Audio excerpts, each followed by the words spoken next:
अस्सलामुअलैकुम, क्या हाल है? खैरियत है? उम्मीद है सारे बहन भरा ठीक ठाक हो। अल्लाह पाक सारे ने अपने ज़ुबान ही रखे और जो कोई बीमार हैं अल्लाह पाक साहब ने शफा दे। और जो चैनल तो नवे चैनल में सब्सक्राइब भी कर लो ताकि हर एक आने वाली वीडियो तुहाडे तक बर वक्त पहुँच सके। आज दा करदा व्लॉग स्टार्ट।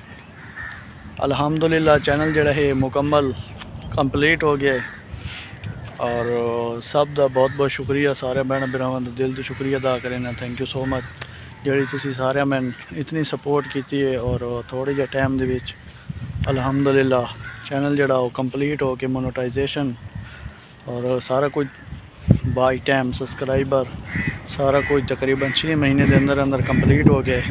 ये सारी थोड़ी भैन भरावां दी मुहब्बत है, प्यार है और सब दा दिल तो शुक्रिया दा सब दा बहुत बहुत शुक्रिया। जितने भी जिते भी मैं जेड़े जेड़े सपोर्ट की है, जिस मैं चैनल के बारे दसिया है, जिस मैं चैनल के बारे सैटिंग की मालूमात दी है, हर एक किस्म की जितने भी मैंने मालूमात दी है उन्होंने सारे का शुक्रिया दिल तो शुक्रिया अदा करें। थैंक यू सो मच जरा तुसी इतना ज़्यादा मैंने गाइड किया है। और ज़्यादा लोग जड़े जिस टाइम मोनेटाइजेशन करवाने लगते हैं तो वो परेशान हो गए कि किस तरीके दे नाल हो सी। ठीक है, और मैं भी परेशान हूँ जिस तरह दूसरे परेशान होने थे, मैं भी परेशान हूँ कि किस तरीके नाल हो सी। लेकिन मैं इसनूं ज़्यादा सीरियस नहीं लिया और कुछ यूट्यूब की मदद लईए, कुछ दोस्तों की मदद लईए और मैं उस उत्ते बात जड़ाना वो करने लग गया। ठीक है, तकरीबन प्रोसेस जड़े वो 3 कंप्लीट करने होंगे और पहले जड़े वो तो दस्ती जिस टाइम तुसी फिल करते ही हो तो कंप्लीट हो जाता है। ठीक है ना, उस तो दूसरे जड़े उसके उत्ते टाइम लगता है। ठीक है ना, इस वास्ते परेशान नहीं होना चाहिए। उसके अंदर खाली तीन ही गल्लां अहम होंदियां। ठीक है, एक तुसी अपना पोस्टल कोड देना होंदा। पोस्टल कोड मतलब जेड़ी जगह ते डाकखाना अपना होंदा है, उर्दू दे विच असीं डाकखाना बोलते हैं, वो डाकखाना देना होंदा। मसलन जेड़ा मेरा हुण अपने इलाके दा वखरा है, तुहाडे इलाके दा अपना होसी और दूसरे के अंदर अपना तुसी मुकम्मल डिटेल देनी होंदी है कि केड़ी जगह ते तुहाडा घर है और केड़ा तुहाडा सिटी है, कि कोई तहसील है, मुकम्मल डिटेल दे नाल ना एक लिखना होंदा। ठीक है, दूसरे नंबर पे पोस्टल कोड हो गया, तीसरे ते सिटी हो गई और एक तुसी अपना नाम देखना होंदा जेड़े तुसी एडसेंस अकाउंट बना रहे हो अपना कि वो ना तुहाडा ठीक है ना। उहदे विच तुसी अपनी उम्र जेड़ी है वो अपनी शनाख्ती कार्ड तो वेख के लिख लेनी कि यह उम्र है जिस भी नाँ ते बना रहे हो। और यही तरीका होंदा, इतना मुश्किल नहीं होंदा। दूसरे प्रोसेस ते तकरीबन मेरा जो टाइम लगा है मेरे ख्याल के अंदर कोई 8 तो 10 घंटे लग गए हैं। ठीक है, क्योंकि मैं तकरीबन दिन 2 बजे किया है और रात को मैं जिस टाइम 11-12 बजे ना उसनू ओपन किया तो तीसरा जो प्रोसेस देना वो मेरे को चल रहा है। और तीसरे प्रोसेस के उत्ते तकरीबन घट तो घट मेरा ख्याल है कोई कितने टाइम लगो सी, कोई 36 घंटे के 48 घंटे तकरीबन लग गए।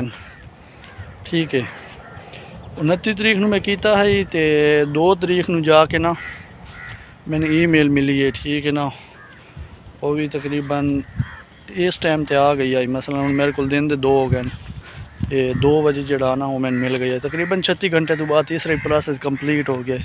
यूट्यूब की तरफों मैंने ईमेल मिल गई है कि तुहाडा चैनल जड़ा है ना वो कंप्लीट है। ठीक है, शॉर्ट वीडियो असी लेने अपने चैनल के उत्ते जी साडा अपना जाती वीडियो बनाई गई ने, जी असी अपनी मसलन अपनी आवाज़ के अंदर बनाई जो भी है आवाज़ तो बगैर बनाई तो उन्होंने उत्ते भी मोनेटाइजेशन ऑन हो जाता है। ठीक है, जेड़े असें यूट्यूब की लाइब्रेरी तो लैके म्यूजिक इस्तेमाल कर रहे हैं ना उस दे उत्ते नहीं होंदा। ठीक है ना, मोनेटाइजेशन ऑन तो इस करके तुसी भी जिस टाइम अपना अप्लाई करने लगो तो पहले चेक कर लिया करो किसी के उत्ते कापीराइट ना होवे, कापीराइट क्लेम या स्ट्राइक वगैरह। ठीक है ना, 2 तक अगर 2 ही कॉपीराइट हैं तो बात भी चैनल मोनेटाइज हो जाता है। ठीक है ना, किसी दे अगर चैनल के उत्ते 2 ही होवें तो कोशिश करनी पहले वो तुसी अपना मसला हल कर लो कि तुहानू कोई किसी किस्म का मसला जड़ा ना वो फेस ना करना पड़े। टाइम चैनल नूं असी अप्लाई करें ना तो साडा पहला काम यह है कि असी उस अंदरों सारी वीडियो मुकम्मल अपनियां चेक कर लीए कि किसी के उत्ते कोई कॉपीराइट है, स्ट्राइक है या किसी डिस्क्रिप्शन है, दूसरा टैग्स दे अंदर या थंबनेल दे उत्ते असी किसी चीज़ का रेट तो नहीं लिखा। एक मेरा जान वाला बंदा है, ठीक है ना, और उस अपना एक मोबाइल है, ठीक है ना, उसका रेट थंबनेल ते भी लिख देता है और टैग के अंदर भी लिख देता है। और उस सैमसंग वाले जड़े ना उन्हें अपना क्लेम भेज देता कि तुम हूँ इस वीडियो में डिलीट भी नहीं करना, कुछ भी नहीं करना, इस वास्ते उन्हें प्राइवेट कर दी। किसी चीज़ का रेट जोड़ा है ना वो तुम उत्ते नहीं देना, ठीक है। और इंशाल्लाह कंप्लीट हो वैसी और थोड़े जे टाइम भी कंप्लीट हो वैंदा, कोई बंदा टेंशन ना ले। अगर किसी नहीं पता लग रहा होंदा तो जेड़े तुसी वीडियो यूट्यूब चैनल ते बहुत सारे टैग वाले बंदे उन्होंने तुसी वेख तो मालूमात तुसी अपनी हासिल कर सकते हो कि सन इस चीज़ का मसला बन रहा, ये चीज़ सन फेस करनी पै रही है। तो इस करके मैं अज इस जगह ते वीडियो बनाना आया, ठीक है ना, ग्राउंड दे विच बहुत प्यारा ग्राउंड है, खुला ग्राउंड है। इस जगह ते मुकम्मल वीडियो बनाइए, सही है। और उम्मीद है अज की वीडियो साड़ी तुहानू पसंद आई हो सी। अगर वीडियो पसंद आए तो चैनल को सबसक्राइब भी कर दो और ताकि हर एक आने वाली वीडियो तुहाडे तक पर वक्त पहुँच सके। मिलती है इंशाअल्लाह नवे ब्लॉग दे नाल, तब तक के लिए इजाज़त, अल्लाह ने के बान।